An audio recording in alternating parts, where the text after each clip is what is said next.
In past years, I would have done something like the Jim Mora playoffs as the title, but it's been a couple weeks, and figured we'd ease you guys into it. And we're just going to call it playoff time because it is. It's playoff time. So, no, it's been a couple of weeks. Hope you guys have been well, safe, and healthy. It's Vikings, Broncos, and Eagles back at you here to kind of kick off the playoff season. Myself as a 7 seed in the NFC, and two of our resident rebuilders. Bill, what are you most looking forward to in the playoffs here? Um,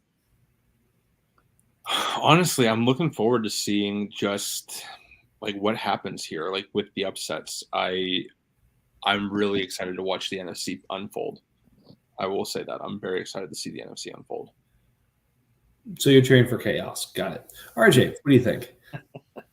I don't know. The majority of it's kind of what we expected. Now I'm looking to see who gets knocked out and who makes it. I want to see some really interesting ones like the Titans who are tearing things down, just randomly get an upset win. That's what I'm living for. That would be fun to see him win against the Bengals. Nothing against Chris, but a team that was like It'd be very funny. in season tanking down, getting like 220 points from his team and being like, oh shit, he accidentally beat the Bengals. Right. Like just something weird where like Bengals doesn't have like an awful game, like puts up, 200 points, but like Titans puts up like 203. Just, I don't know. That would be amusing. Yeah, no, I mean, amusement's kind of the best case here. I think, so as a 7 seed, I'm hoping for the best, but I think we've got two really strong fields. We made some observations near the trade deadline that, hey, there's probably about 16 teams that are in position that if they made the playoffs could make some noise. I think we saw a couple of those teams really tear things down and build for the future. So I think definitely, 13 teams in here, and then Titans are in a position where if things break right for them, they could make some noise. But it's going to be a lot of fun. So what we're going to do is going to go matchup by matchup, talk about who we like and kind of how things go, and what our picks would be and by how much kind of thing. So normally we start with the AFC and work our way down, but to make sure we get to everybody this time, we're going to start with the NFC, and we're going to start with the bottom of the bracket. So as you'll see, the Giants have the bye. After that, you've got the Rams versus the Buccaneers. So Rams being the 4 seed, Buccaneers being the 5 seed. To kick us off here, Rams doing everything he can, throwing every piece of junk he could at a roster to make sure he is able to score some points. Now, thanks to the Lamar injury, he has a starting quarterback, and Tyrod maybe could get some play in New York, but outside of a couple pieces here or there, things are looking a little bit dire for our friends the Rams. Yes, Yeah. I agree. The bye weeks have hit in an unfortunate time for him, and that's really all there is to it. The saving grace is that he has a quarterback, and there might be an opportunity there. Yeah, you hope for the best.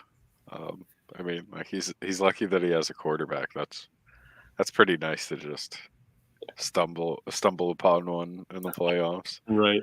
Um, He's going to need Swift to be the number one there in Detroit this week. I don't even know if Swift's the number one on his team, but He's on not. his real life team. He's not anymore. Not this year, but he needs him to be this week. He needs blowout weeks from everybody.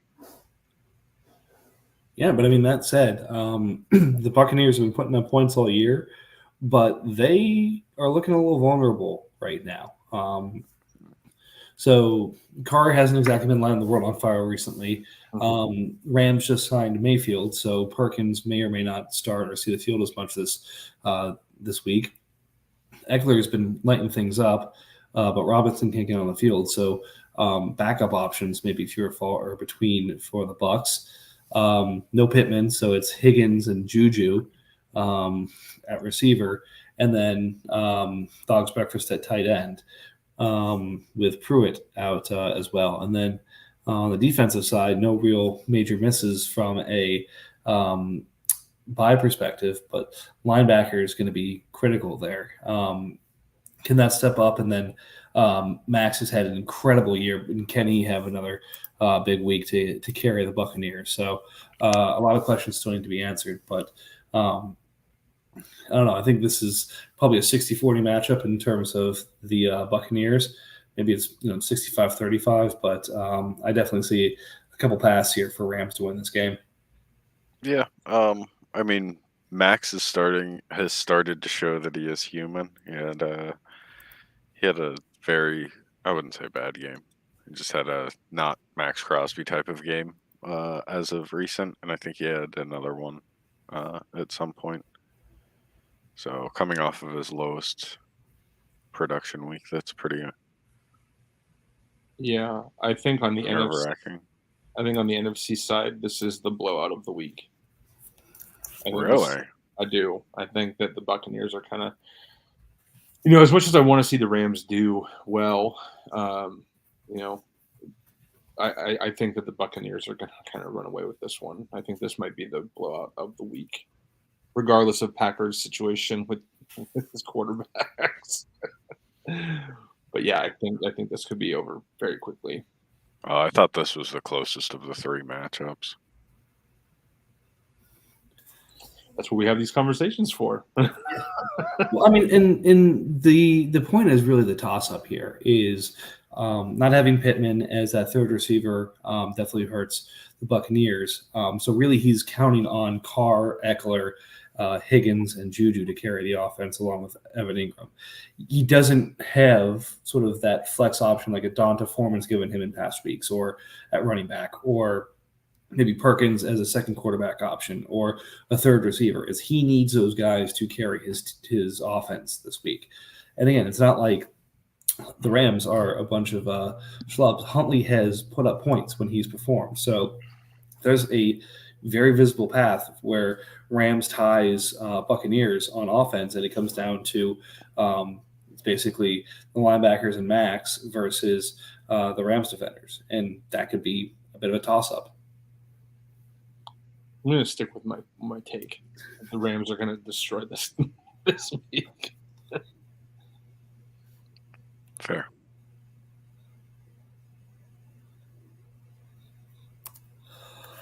All right, excuse me. I'm fighting a little bit of a cold myself. All right, let's move on to the Packers and the Commanders. Definitely a very tight game. Jeremy's been dropping points left, right, and center. Unfortunately, the injury bug showed up and is not leaving Green Bay anytime soon. It's already taken down Lamar, putting him week to week. Elijah Mitchell, Cooper Kupp's gone down, and then I'm trying to see. I think those are the main pieces. But when you lose those pieces who score that many points like that, and Henry's been kind of a no-show the last couple of weeks, Jeremy's gone from a no-shit favorite for the NFC to, I'd say, right in the thick of it with the rest of us. Yeah, it's really unfortunate that he's lost like the key pieces.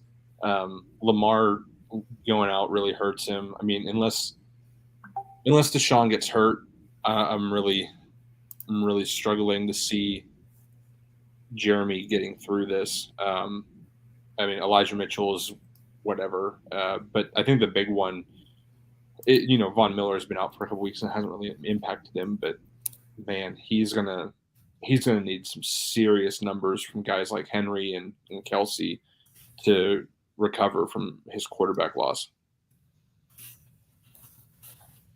So the quarterback thing is concerning, but I still think he handily beats the Commanders. Commanders has a lot of like relevant bye week players. Yeah, I mean, Tua is going to be his quarterback this week. Obviously, he has no tight end, no kicker. His D tackles are all on bye pretty much, but that's kind of it. I mean, a couple pieces here and there for depth purposes, but yeah, I mean, honestly, like, who do the Dolphins play this week? They play the Chargers on Sunday night. That's probably going to be a shootout. But Commanders has one running back this week. Like, he doesn't have Gibson. I know Gibson hasn't been super productive. But he does have Dallas. So with every other running back potentially being out in Seattle, he's got 2 running backs, I'd say. Well, DJ's hurt as well. So he's got quote unquote high ankle, but who really knows what that means for him? But at the end of the day, he still has Mike Evans and he's still got Tyreek Hill. And Tyreek can go off for 40 anytime he wants to. I mean, he's done it He's put up 31, 2, 3, put up 33 times this year, including last week, and then 40 once. So, I mean, it's possible. I mean, the stack that he has there is going to be nice, and it's going to be one of those, like, Tyreek blanks Devontae on the other side. Mm-hmm. Like Evans blanks Kelsey. Like I still think like even without a quarterback, Jeremy has enough points to just kind of get over that. Oh, he definitely does. I'm not saying by any stretch that the Commanders are just going to walk this one out. Like, right. I could easily see this one going either way. It's just like if Devontae doesn't go off in 2 days and the whole thing just kind of starts slow, it could be a problem.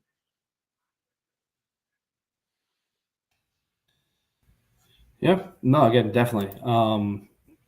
I think this is definitely. I think all 3 NFC games can go either way. I think this is probably one of the closest of them. I think I lean Jeremy on this one, but it will not shock me at all. I'd say kind of 55-45. Towards Packers for me if I had to put a position down. Yeah, just to keep with the theme of everything, Washington, you have an IR violation. I just put that in chat. Oh, did you? Great minds think alike. Yes. As for the other NFC matchup, it is, it was fate. It was obvious that we were going to have to play each other in the first round. No matter what position I ended up, whether I was a division winner or otherwise, we were going to find a way to have the Falcons play the Vikings in the first round because that's just the way it is. Brett and I belong in a matchup together whenever possible. So we're matched up for a wild card. I've got a couple of Colts and Commanders I will be missing from my defense. Brett sees his running back room and Grady Jarrett, as well as a couple wide receivers being the big subtractions. But both of our teams have depth. He's probably got higher quality offense. I've got higher quality defense. It's just going to come down to who gets the guys who have the big weeks. I'd say Brett's probably got a 60-40 advantage on me. But that being said, I can see it going either way if my guys just happen to have big weeks. This is why I built depth, is because hopefully I've got enough at each position that somebody pops and that gets me to where I need to go. But I think this matchup's going to end up in the 500-point range or above. So is this the round one matchup that you guys have had each of the last 3 years? No, but we usually end up playing each other in the playoffs. Right. He and I played in the NFC Championship last year, so my last playoff game was against Brett. Okay. I played him earlier in the year. He beat me pretty handily. I think I think he may beat me the year before that as well. So right. I think this is I going tend to play him kind of when it matters every single year. Yeah. I think the only time I've won one of those games that matters was regular season last year. Yeah. Closest NFC matchup this week, I think, is you two. Might be highest scoring as well, but definitely going to be the closest score. We'll see. I think my DMs are going to be hurting without Quiddy, Chase Young, maybe playing ever. I don't know. Or Adoba. Definitely going to need some of the other guys there to step up to get me 2 solid scores. But, at the same time, he doesn't have Grady. So it could end up balancing itself out there. Yeah, and none of his DNs have scored over 100 either. So, at the end of the day, it's just going to be it's going to probably be a shootout. Like we say hundreds of times throughout the season, everybody is kind of light at defensive end because it's the most scarce position until we get these things figured out and true position gets worked out. That's how it will be. Yep. But no, I think this is going to be a fun one. I do. I don't know. I really like that there's like I love the idea of Debo coming back to haunt him. I mean, they're both exceptional teams. Mike just doesn't have the good win-loss record because he assembled his team later on in this season, basically around trade deadline time. Sure. He has just an insane group of wide receivers, and just 5 of them. No extra shit in there. Just all like good wide receivers. Yeah, and that's with Brandon Cooks being like what you could consider underperforming for this year. Mm-hmm. Like the running backs are hurting, but like they're both teams are kind of like missing some valuable running backs. I mean, Brett a little bit less so. Yeah, but He's got some more depth there, right? But like Mike has the edge on some quality, or like I said, dense quality in wide receivers.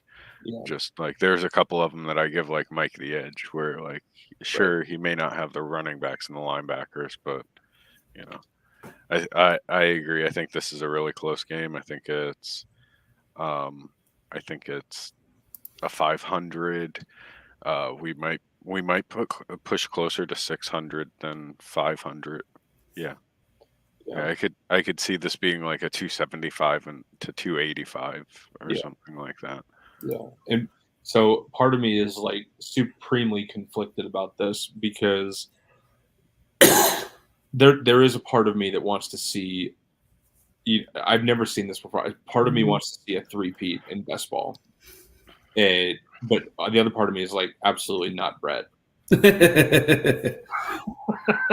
So I don't really know. It's one of those things like I remember he and I were talking about it before the season, and I was like, so if you win 3 in a row, you're quitting, right? Like you're done, right? There's nothing left to prove. Yeah, if you win 3 in a row, you have to get up your team for your pull a goose. Right. Yeah. Right. Come back and take on the worst team left. Or you just take over a team in the next year. You have to take a year off and then come back the next year and take over an orphan. Right. Dues are already paid, but you do have to take a break. It's a year off. But yeah, I mean, it's going to be a great matchup. And again, the NFC is really strong.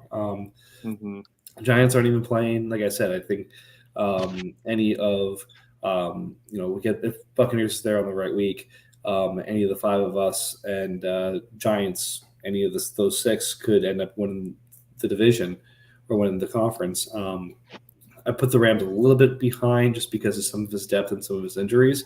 But that said, crazier things have happened. I don't think anyone had Bills on their radar as a team who's going to make a run last year and made it to the Super Bowl. So, like everyone said, get yourself in the playoffs and see what happens. Yeah, absolutely. I don't know. I wouldn't be too quick to compare the Rams to the Bills of last year, but I do understand the. You understand where I'm going with it, though. Yeah. Let's move over to the AFC. We've got the Chiefs getting the bye. Congratulations, Goose. Enjoy your week off. Make sure that all the teams are IR free, please, because you're going to have some time in your hands. So you have the Dolphins and the Ravens. You have 3 NFC South and AFC North teams in 3 different matchups. Shockingly, none of them actually play each other this week, so you could have a situation where Goose comes out of his bye and sees the entirety of the AFC North looking him in the eye. But again, let's not get ahead of ourselves here. Ravens and Dolphins. Dolphins, Jalen Hurts has just been killing everybody, and on that contract, most valuable piece in the league, and no one's touching unless he sees some injuries. But that said, just offense has been kind of here or there, hit or miss. Really needs Chark to step up so that he gets 2 good production points out of receiver.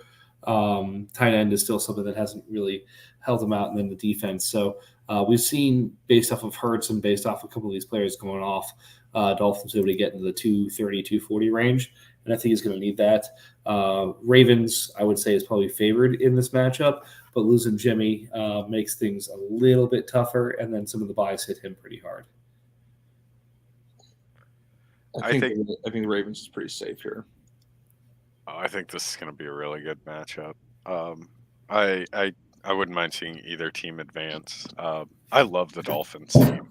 Like, I understand that like buys are going to be is it buys? Buys are a little bit of an issue. No, not really. Oh, safety. That's what it was. Yeah, no safeties, no punter.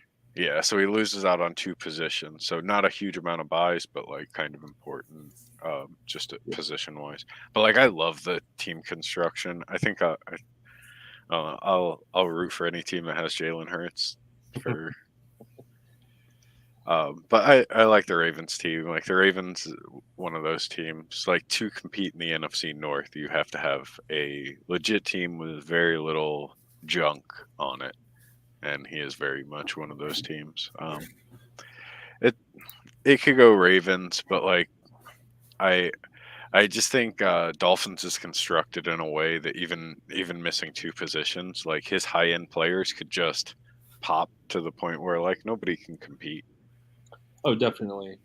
I just kind of think that the Ravens has like the more completed roster for this week. For sure. So I'm not saying this is going to be like a blowout by any stretch. I just think that the Ravens doesn't really have to worry about a whole lot here, unless Jalen goes off for like 50, which I don't know that he's going to do. But then, I don't even think Jalen's ever touched 40. Like no. he's just exceptionally above average, like or consistently above average. Yeah, his high this year is 37. Right. Yeah, but again, he's got what 1, 2, 3, 4, 5 games above 30, and that includes a 29.4 that doesn't count, and pretty much everything else except for the 1 week against the Jags and the week against the Cowboys in the mid 20s. So high scoring consistently. So. Yeah, still the best, like biggest stud in the league as far as like consistency, I think. Yeah. But just he's also one of those that like he hasn't had the like eye popping, 45-point game like Pat Mahomes puts up every 6 weeks or so. Right. Like at one point he's going to have a 3 touchdown, 300-yard throw game, and then like a 100-yard rush and a touchdown game, drop 50, and everyone's going to be like. So at that point, can we stop talking about Philadelphia trying to replace him? No, I thought we. So I thought we at least put that off by a year. He's got to win the Super Bowl this year. He wants him gone for no reason. Yeah. I'd die inside of Philadelphia won another Super Bowl, but for Jalen Hurts, I think I could deal with it. All right, let's talk about the the probably easiest game in the slate to pick. Bengals versus Titans. Titans self-admitted that as soon as he qualified for the playoffs, he started trading things away to build for the future. Still has Tom Brady, who has been underperforming except for the last 2 minutes of the game, and a couple of pieces that can score here or there, as well as a pretty deep linebacking core. Only 1 DN, so it probably needs to take care of that. But this is Bengals. Like, give me the Titans for the huge upset. Bengals have no shot in this. Right. They're gonna get rolled. Yeah. This is the blowout of the week. For sure. Bengals doesn't even have any good running backs anymore. No. He's got Eno and whatever. Who? Yeah, exactly. That guy went from being a starter to unemployed real quick. Yeah. It's crazy he's not even playing in Houston right now. And they wouldn't even tell us why on Hard Knocks. What a jerk. Yep. Yeah, it's Bengals takes this one. yeah. Yeah. We don't even spend a ton of time talking about it. It's Plus, it's Chris. Who wants to talk about Chris? Chris likes to talk about Chris. I know he still has Gabriel Davis, so don't give him let's not give him. Who? Yeah, Who? exactly. Anyways, all right. Last of the matchups this week. Again, could be a pretty good one. Browns versus Chargers. Dalton is out, so having to actually rely on Russell Wilson this week. Again, we'll see whether Mix can get himself out of the concussion protocol or if P. Ryan's going to have a path to points again. This is, I think, a bit more of a toss-up. I'm personally leaning Chargers on this one just because of injuries and underperformance on the Browns. I mean, he's got the depth that all he needs is just a couple of guys to show up and he's fine. But, there's enough players and point scorers on the Chargers side that I think I'm going to lean that direction for my pick this week. I agree. Chargers is going to go forward. No Andy Dalton. Russell and his 5 points a week is not going to get it done. No Terry, no tight end at all. And 4 of his 7 DNs are out. And only one of his viable DNs this week is going to be of any use. So, yeah, Browns got hit hard with we thought Falcons got hit hard. Browns got destroyed with bye weeks. Yep. I got Chargers. Speaking about another player that went from starter to unemployed, Jonathan Abram is now on his 3rd team this year. Yeah. Weird. Sweet. Weird. So, Giants, what do you think? Yeah, I feel Browns.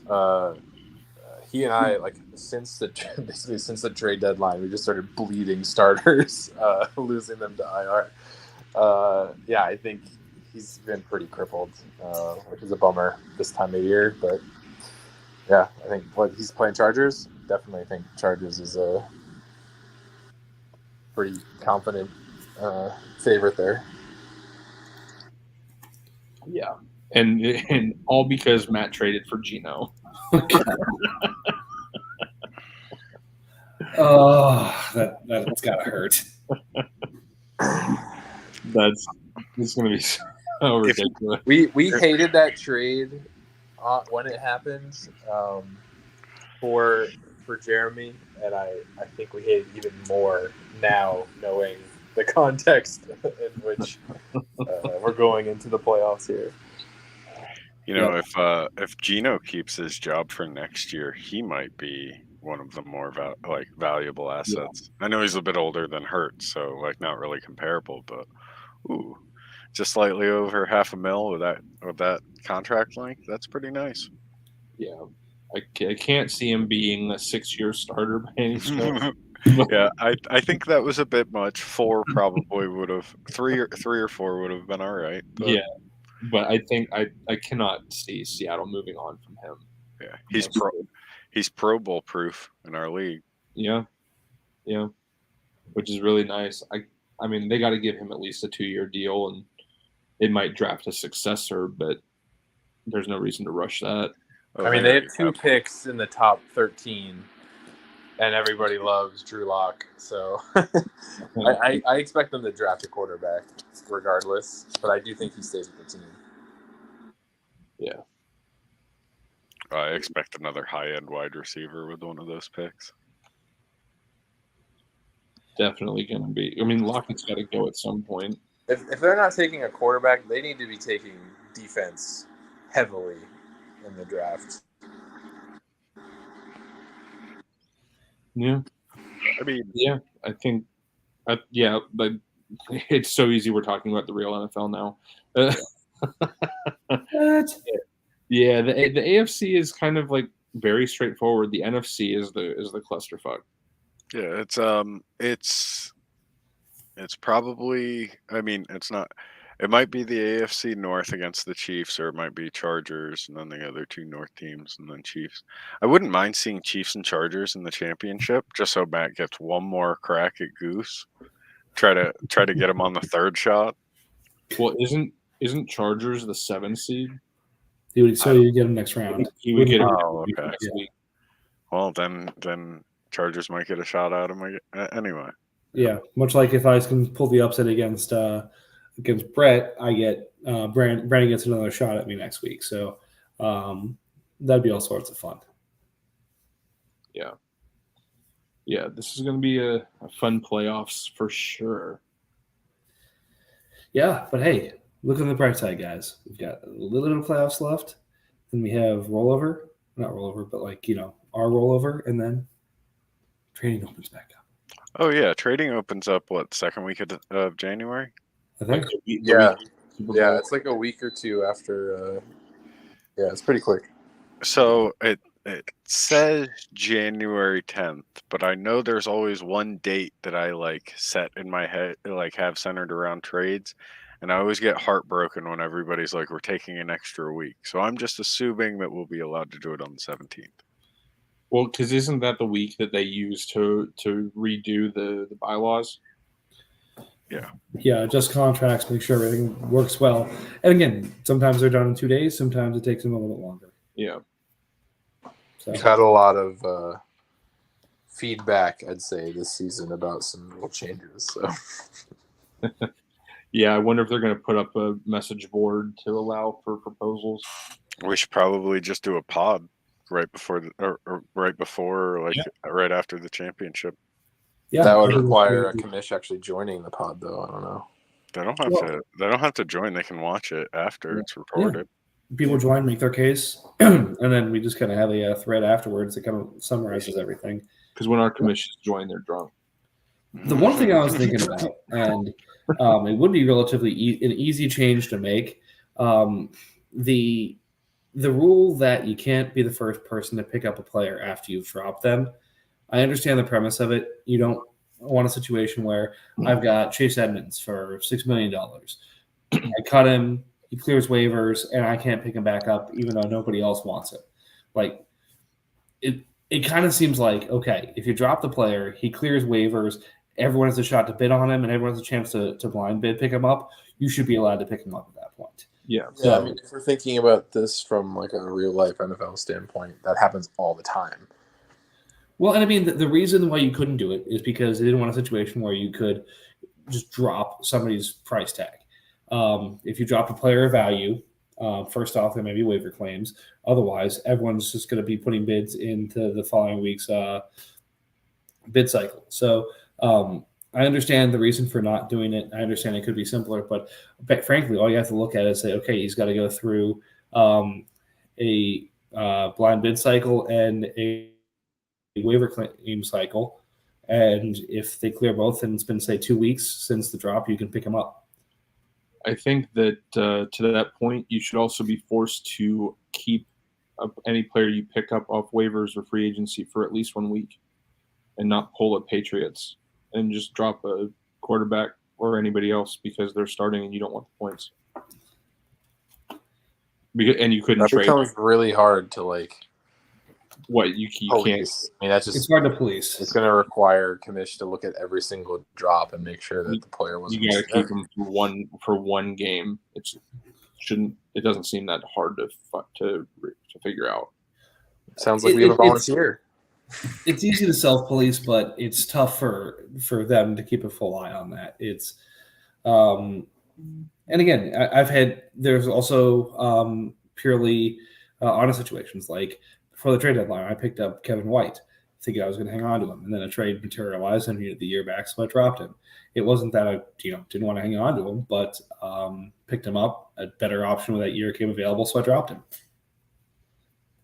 So if you do that, I understand the why you do that, but at the same time, there's other regular moves that are disabled because of it. So I like that a little bit less, but I understand the why behind what you're saying. Yeah. think we're stepping on the toes of a January pod. All right, we'll just throwing some ideas out there and letting some stuff marinate. So we'll do that in January. So we'll bring this back in a couple of weeks. I don't know if we'll do one next week or whether we'll let it go a couple of weeks of playoffs. But only a half hour today because we don't have a whole lot of trades to go through. We don't have power ranks or anything, so not a whole lot of shtick to go through. Any parting thoughts, guys, before we close it down? I can't wait until trading comes back. Yeah, I'm pretty bored right now. But fuck the Browns. Not our league Browns, but like the real Browns. Fuck them. Yeah. Hey, you're a man of your word. I'll give you credit for it. Yeah. Smoot, I'll get you paid up as soon as you actually respond to any message I send you. Hey, it's not trading season. Maybe once trading opens back up, we'll be paying attention. But anyways, good luck everybody in the playoffs, and hopefully we'll see you guys next week. Later.